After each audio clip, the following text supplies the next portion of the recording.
أشهد أن لا إله إلا الله وحده لا شريك له وأشهد أن محمدا عبده ورسوله أما بعد فأعوذ بالله من الشيطان الرجيم بسم الله الرحمن الرحيم الحمد لله رب العالمين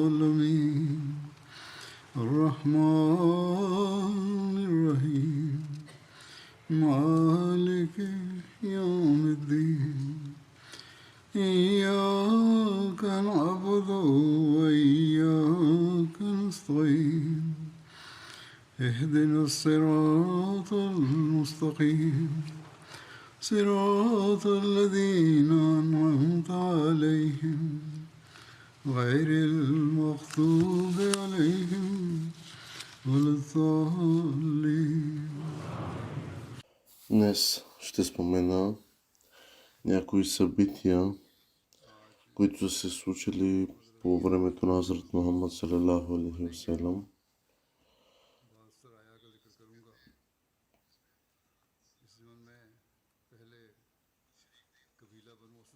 Като например събития, които той не е участвал лично, но е изпращал други на мисия, и как тези събития също имат духовна светлина върху различни аспекти от живота на Хазрат Мухаммад салалаху алейхи ва салям.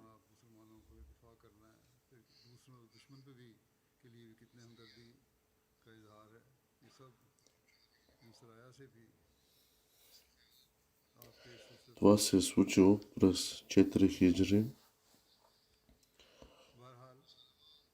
Бану Асад и експедициите на Абу Салама, тези неща се били провели в 4 хиджри под ръководството на Хазрат Абу Салама бин Абу Асад Махзуми разиланаху.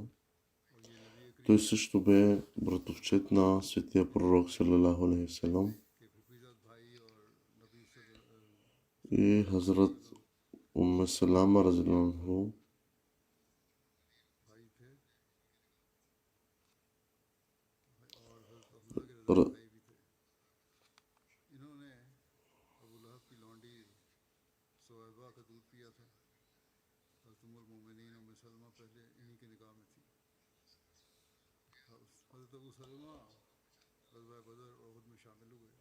Хазрат Умме Салама разиланха беше омъжена за първи път. За него, участвайки в битките при Бадър и Ухуд,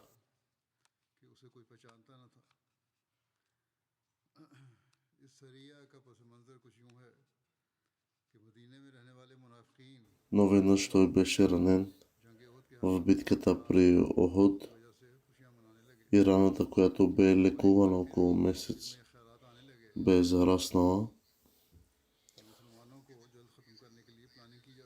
Що се отнася до тези събития и предисторията е, че след битката при Ухуд, лицемерите и евреите в Медина започнаха да се радват и започнаха да празнуват, да се мислят, правейки планове да довършат мюсюлманите.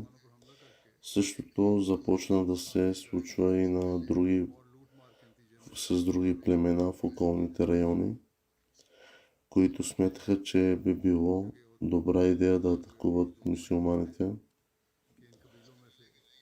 Следователно, Бану Асад бин Хузейма е първото племе, което прави активен план за нападение срещу мюсюлманите.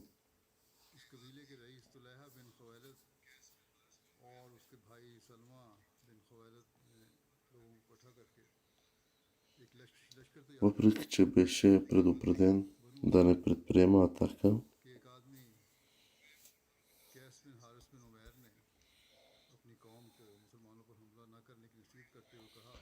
Бану Асад настоя да извърши атака, но вината за това предстоящо нападение достигна до светия пророк салалаху алейхи васелам,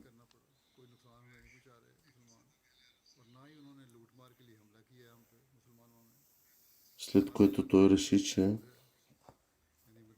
мюсюлманите трябва да отидат към Бану Асад, преди да могат да дойдат и да атакуват Медина. Следователно той назначи Хазрат Абу Салама разиланху да тръгне на тази експедиция като командващ, и светият пророк салалаху алейхи васелам му даде знаме и след това го инструктира да отиде при Бану Асад и да ги атакува преди те да успеят да съберат силите си, пазейки тази експедиция в тайна. Спътниците бързо са си поправили път по необичаен начин, за да могат бързо да стигнат до врага. Те се криеха през деня и пътуваха през нощта. По пътя мюсюлманите се натъкнали на няколко пастири, някои от които успяли да избягат и стигнали до Бану Асад, за да ги предупредят за мюсюлманите, карайки Бану Асад да избяга. След като пристигнал в Бану Асад и установил, че хората са избягали, Хазрат Абу Салама разиланху изпратил 3 пратеници да ги търсят. Бану Асад обаче избяга толкова бързо, че мюсюлманите не се изправиха лице в лице с никой от тях. В крайна сметка с плячката, спечеленото, което притежаваха, мюсюлманите се отправиха обратно към Медина.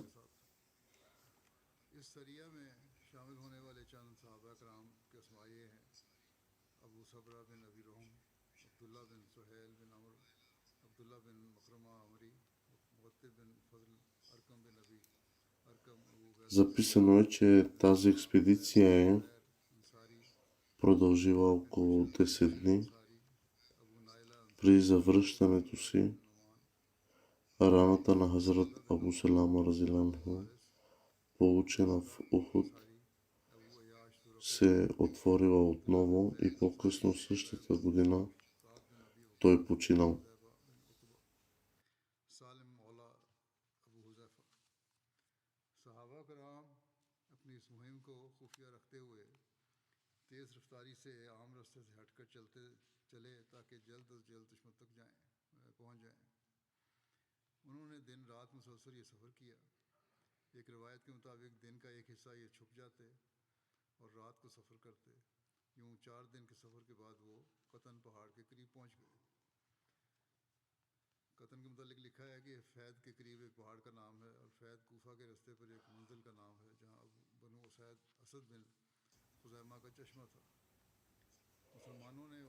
Експедицията на Хазрат Абдулла бин Унайс. Тогава имало една експедиция, която е ръководил Абдулла бин Унайс разиланху. Е взел участие в първия обед при Акаба, битката при Бадър и други битки, когато хората около Медина чули за събитията на Ухуд. Те помислили, че мюсюлманите са слаби и замислили нападения. Сред тях беше и племето Бану Лахан и неговият лидер Халид бин Суфиян. Той бе твърд враг на ислама.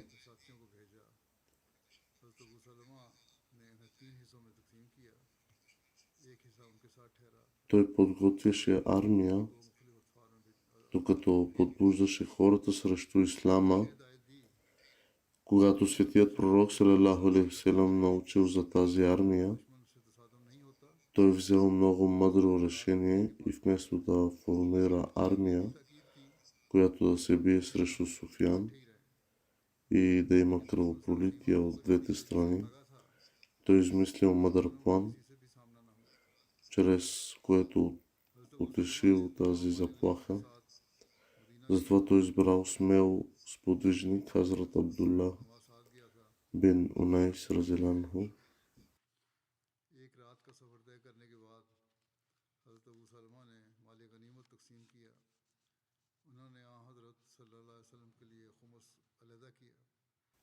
След като му каза подробностите, той го инструктирал да отиде тихо и да убие Халид бин Суфиян. Светият пророк салалаху алейхи ва салям го описва, като каза, че той е разбрал кой е той, защото като го види, ще бъде сякаш виждал Сатана.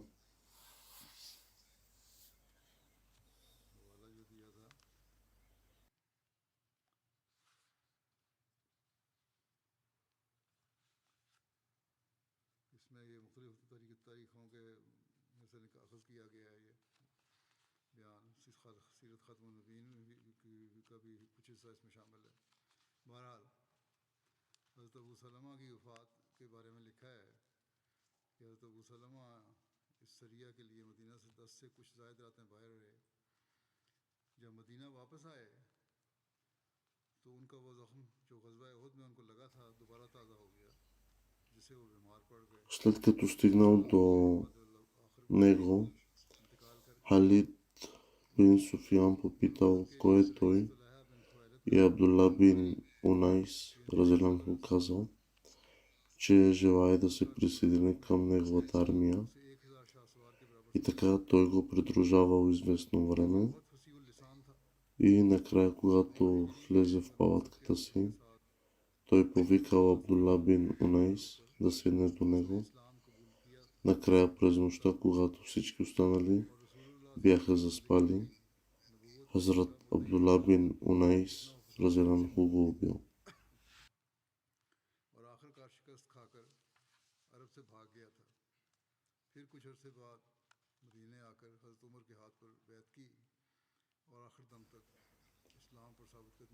След това той се върнал обратно и след като го видял, светият пророк салалаху алейхи ва салям обявил, че Хазрат Абдулла разиланху е постигнал успех. Но това на Хазрат Абдулла разиланху отговорил, като каза, че всъщност светият пророк салалаху алейхи ва салям е успял. На него се дължи този успех. Светият пророк салалаху алейхи ва салям подарил на Хазрат Абдулла бин Унайс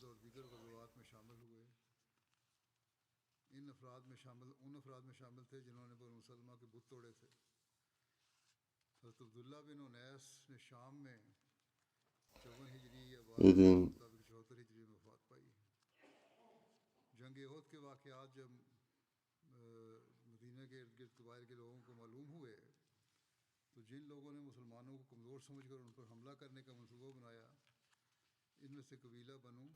ударил в подобие нещо като пръчка или тояга. Хазрат Абдулла разиланху също станал известен като този с тоягата. Хазрат Мирза Баширудин Ахмад разиланху е написал в своята книга подстрекаването на корейшите и временното поражение на мюсюлманите при Ухуд започваше да се проявява с опасните си последици с голяма скорост. Като такъв в същите дни, когато Бану Асад планираше да нападне Медина, светият пророк салалаху алейхи ва салям получил новина, че хората, принадлежащи към племето на Бану Лахан, събират голяма армия в родината си, Урана, която се намира близо до Мека, и по инициатива на техния вожд Суфиян бин Халид, и че тяхното намерение е било да ударят Медина.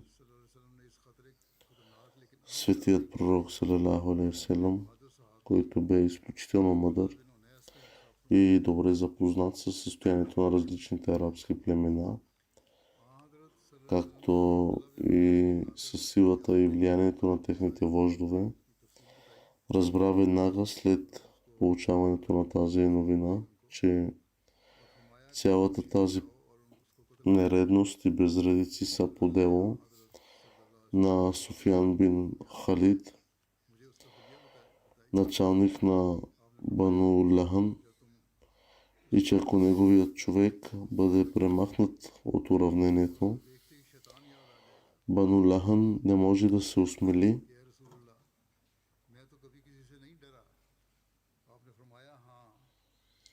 да атакува Медина.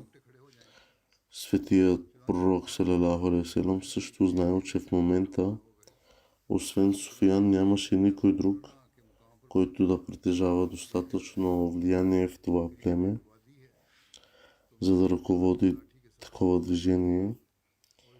Следователно,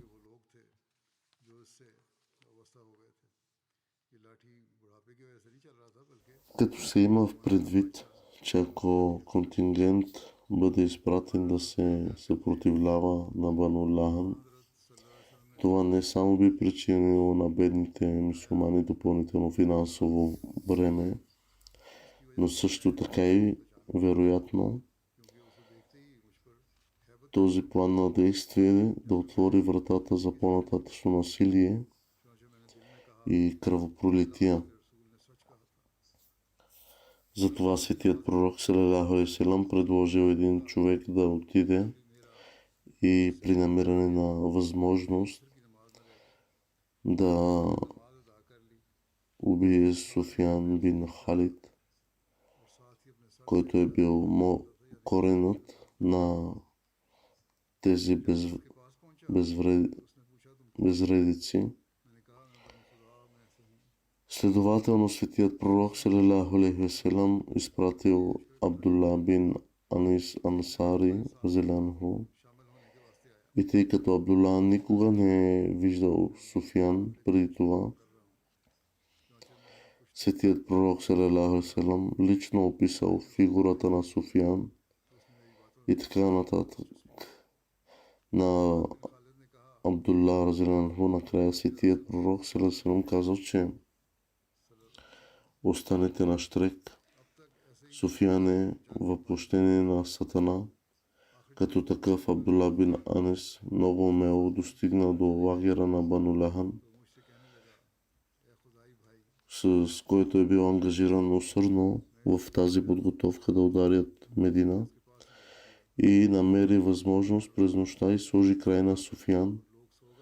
Когато Бану Лахан разбра за това, те започнаха да преследват Абдулла, но той успял да излезе незабелязан. Когато Абдулла бин Анис разелянху дошъл пред светия пророк салалаху алейхи ва салям, светият пророк салалаху алейхи ва салям веднага разбрал от вида на лицето му, че се е върнал успешно, и следователно веднага, щом светият пророк салалаху алейхи ва салям го видял, той казал, това изражение изглежда като лице на успех. И Абдулла отговорил, и наистина колко красиво, о пратенико на Аллах, целият успех принадлежи на вас. По това време светият пророк салалаху алейхи ва салям дарил своя жезъл на Абдулла като награда и каза, тази тояга ще ти даде подкрепа в рая.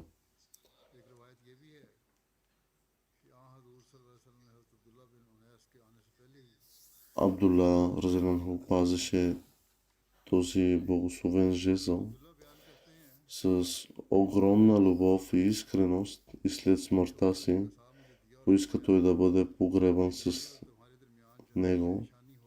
Така желанието му бе съответно изпълнено. Радостта, която бе изразена от светия пророк салалаху алейхи ва салям при успешното завръщане на Абдулла и специалната награда, която получил и дадена от светия пророк, показва, че бунтовете на Суфиян бин Халид са изключително опасни и смяташе този край да източник на милост за обществен мир.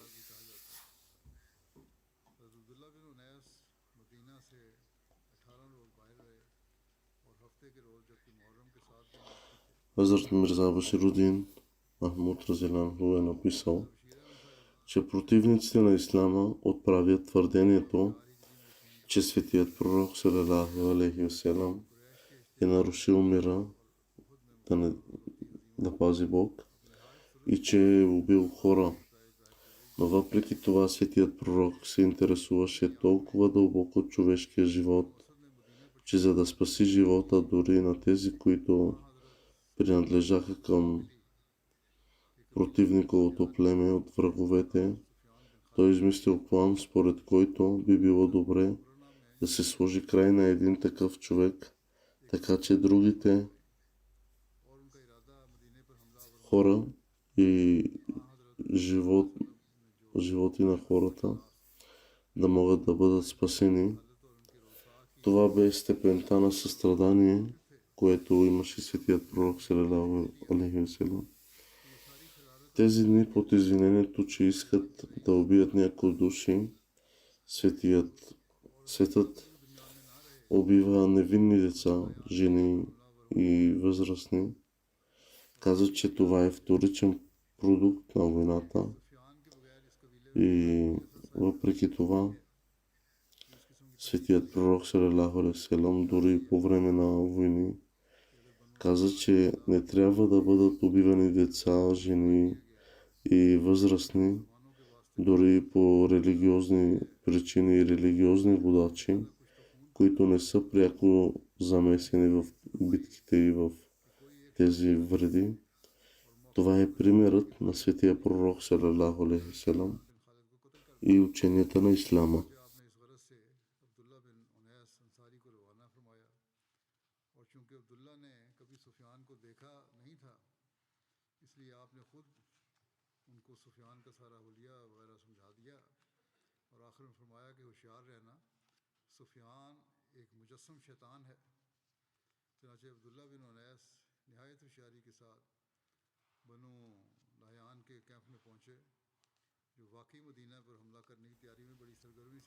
Сега ще спомена една друга експедиция на Раджи.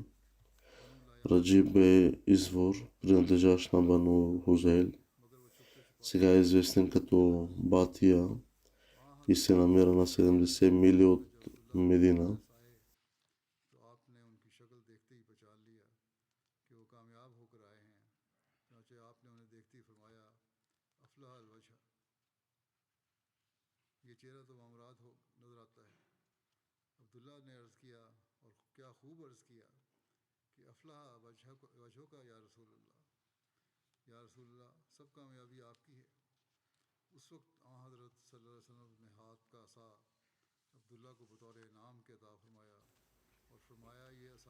Ще представя различни причини, които показват, че въпреки че много историци смятат, че тази експедиция се е състояла през 4 хиджри, тя изглежда по-вероятна, която се има предвид всички обстоятелства около експедицията.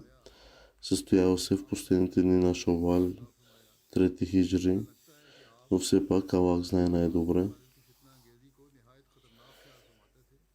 Предисторията на тази експедиция е, че след убийството на Суфиян бин Халид, хората от Бану Лахан са искали да се отмъстят и хората от това племе отидоха при племената на Адел и кара, които бяха опитни стрелци със лък. Те изработиха план, чрез който да се обърнат към светия пророк салалаху алейхи селам, като го помолиха да изпрати няколко мюсюлмани с тях, за да разпространяват исляма в техните племена, очаквайки, че светия пророк салалаху алейхи селам ще изпрати някои сподвижници с тях. Те ще ги продадат след това на меканите и ще ги убият. И след това ще си поделят сумата. Затова те се обърнали към светия пророк салалаху алейхи селам, но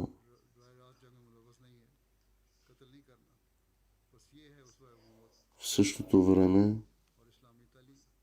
светият пророк бил сформирал екип от 10 души, за да следят събитията в околностите на Медина. И светият пророк салалаху алейхи селам изпратил този екип с онези хора от Адел и Кара. И така светият пророк назначил Хазрат Мартад бин Аби Мартад за водач на тази група.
Тук искам да разширя за тези, които се влизат дълбоко или се разтърсват в историята, че има разминаване. Някои историци са записали 4 хиджри, но изглежда, че е по-вероятна историята за 3 хиджри, Шаввал. Но пак казвам, че Аллах знае най-добре.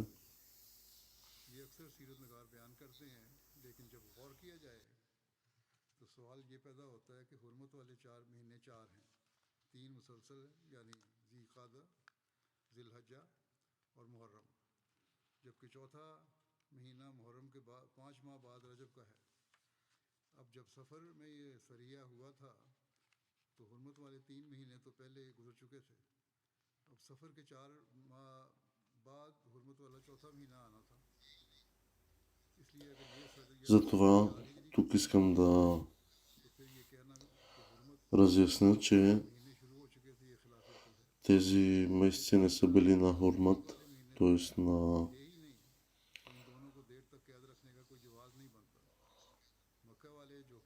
те са били през разрешените месеци и са били ограничителните.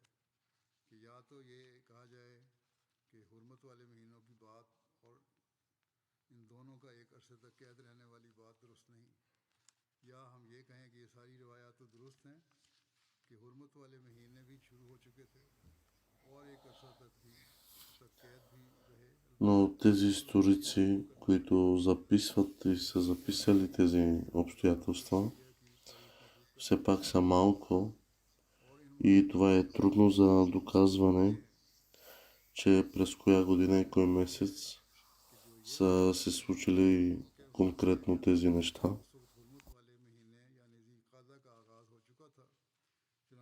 Затова най-близко аз ви казвам, че е около 3 хиджри. हशाम इन दोनों ने सरिया रजी की तारीख बयान करते हुए लिखा है कि ये सरिया जंग ओहद के बाद 3 Към हिजरी края और बुखारी के एक на नकल 3 хиджри. और मुस्तनद शारे इब्न हजर फतह अल बारी में इस हवाले से बयान करते हैं कि ये वाक़या 3 हिजरी के आखिर में हुआ और इसके हवाले से सीरत की एक और मुस्तनद किताब मवाहिबुल दुनिया ने भी ये लिखा है। इसलिए ज़्यादा दुरुस्त मालूम यही होता है कि ये सरिया 3 हिजरी शवाल के आखिर में आखिरी दिनों में हुआ और चूँकि सफ़र 4 हिजरी में हज़रत खुबैब और हज़रत ज़ैद को शहीद किया गया था, Накратко, शहादत की खबर मदीने से събитията са तो रवायात में ये तारीख आहिस्ता आहिस्ता ज़्यादा गालिब आ गई। Абдула бин Увес и след убийството на Софиян бин Халид, хората от Бану Лахан है कि गुज़श्ता सरिया са искали да се отмъстят и от сутрин до вечер са планували, सुफियान बिन खालिद को कत्ल че как да отмъстят. करा दिया गया था, जिसकी И वजह से така хората от това племе отидоха при племената на Адал इस सोच में गरक и Кара, हो कि मुसलमानों से इसका बदला ले सके। които бяха опитни стрелци с лък. के कुछ लोग कबीला अदल और कार Те изработиха план, чрез който आदि में बहुत माहिर थे। да се обърнат към светия пророк салалаху алейхи ва салям, बिन खुज़ैमा като го помолиха जो अदल बिन दैश да изпрати няколко мусулмани с тях, कारा कबीला за да разпространяват ислама जो दैश की तरफ в техните племена, बनु लहयान ने इनको कहा очаквайки, че светия пророк салалаху алейхи ва салям और इनसे ще изпрати някои तुम्हारे साथ रवाना сподвижници с тях तुम्हारे कबीले में इस्लाम и те ще ги продадат. След това меканите ще ги убият и след това ще си поделят сумата. Затова те се обърнали ना कर दें към светия пророк салалаху алейхи ва салям, तो हम но в същото време светият пророк इसके इवज हमें भारी бил сформирал екип от 10 другари, इनको कत्ल कर डालेंगे за да следят събитията.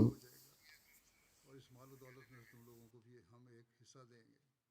चुनाचे इस बाकायदा मनसूबा बंदी के साथ अज़ल और कारा कबीले के 7 अफराद एक वफद की सूरत में मदीना आए और नबी अकरम सल्लल्लाहु अलैहि वसल्लम खिदमत में कहने लगे कि हमारे कबीले में इस्लाम की बड़ी शोहरत है, लिहाजा В околностите на Медина कर दें и Мека. वहाँ दावत इस्लाम को И така светият пророк изпратил този екип с онези хора वसल्लम ने 10 अफराद от Адаликара, तैयार की थी जो मक्के के इर्द गिर्द जासूसी करते हुए सारे हालात का जायजा ले सके।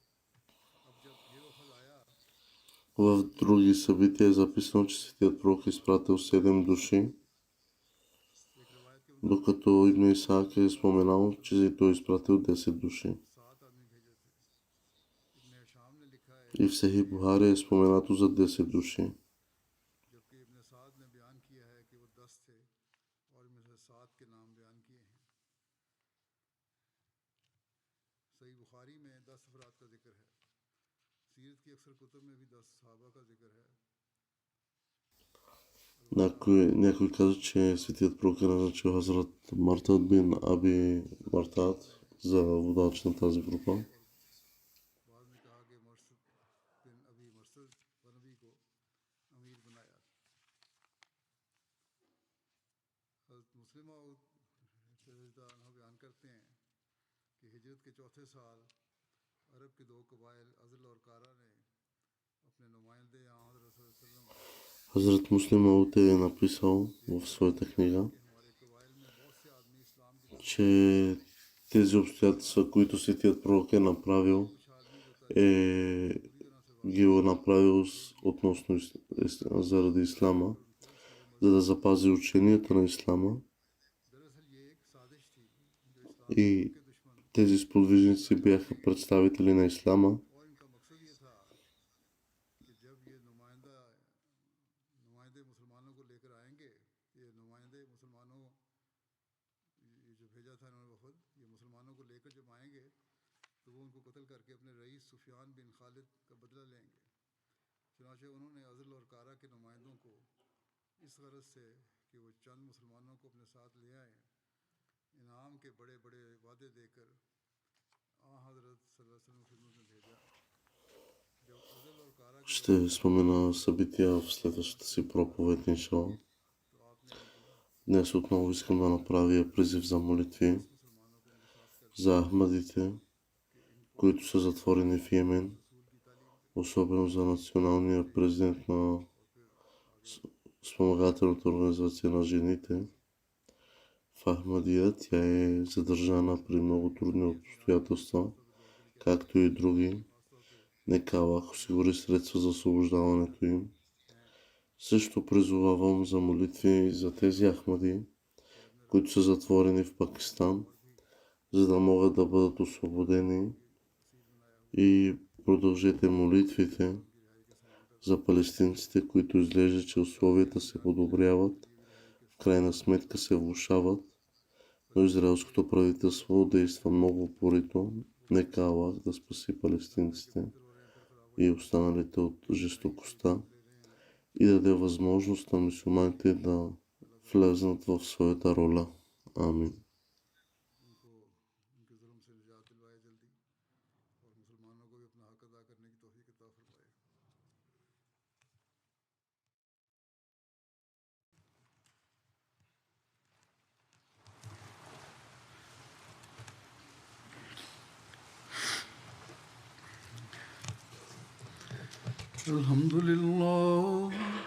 الحمد لله نحمده ونستعينه ونستغفره ونؤمن به ونتوكل عليه ونعوذ بالله من شرور أنفسنا ومن سيئات أعمالنا من يهده الله فلا مضل له ومن يضلل فلا هادي له ونشهد أن لا إله إلا الله ونشهد أن محمدا عبده ورسوله عباد الله رحمكم الله إن الله يأمر بالعدل والإحسان وإيتاء ذي القربى وينهى عن الفحشاء والمنكر والبغي يعظكم لعلكم تذكرون اذكروا الله يذكركم وادعوه يستجب لكم ولذكر الله